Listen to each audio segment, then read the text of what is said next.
Assalamualaikum warahmatullahi wabarakatuh. Perkenalkan, nama saya Genta Bakastiansa dari kelas 12 MIPA 3 dan nomor absen saya 14.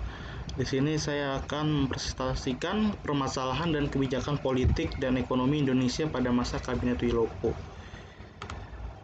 Kabinet Wilopo adalah kabinet ketiga yang dibentuk setelah pembubaran negara Republik Indonesia Serikat. Kabinet yang diketuai oleh Wilopo ini bertugas pada periode 3 April 1952 sampai 3 Juni 1953. Wilopo adalah seorang Perdana Menteri Indonesia ke-7.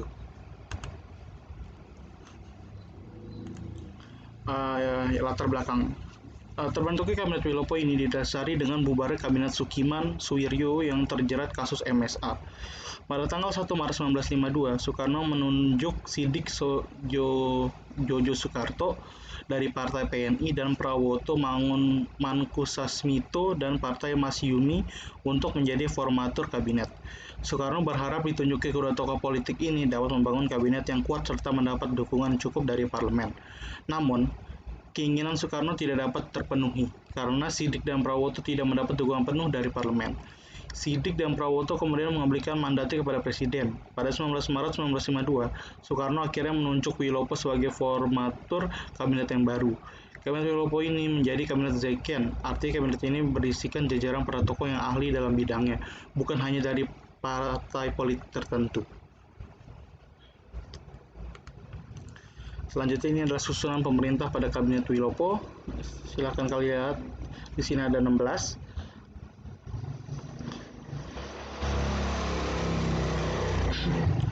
Oke, lanjut. Dan ini adalah permasalahan-permasalahan yang muncul pada masa pemerintahan Kabinet Wilopo. Permasalahan-permasalahan yang muncul pada masa pemerintahan Kabinet Wilopo diantaranya adalah peristiwa 17 Oktober 1962, munculnya gerakan separatisme di berbagai daerah, krisis ekonomi karena merosotnya kegiatan ekspor dan impor, dan lain-lainnya. Dan ini adalah kebijakan politik ya, yang ada sebagai program kerja.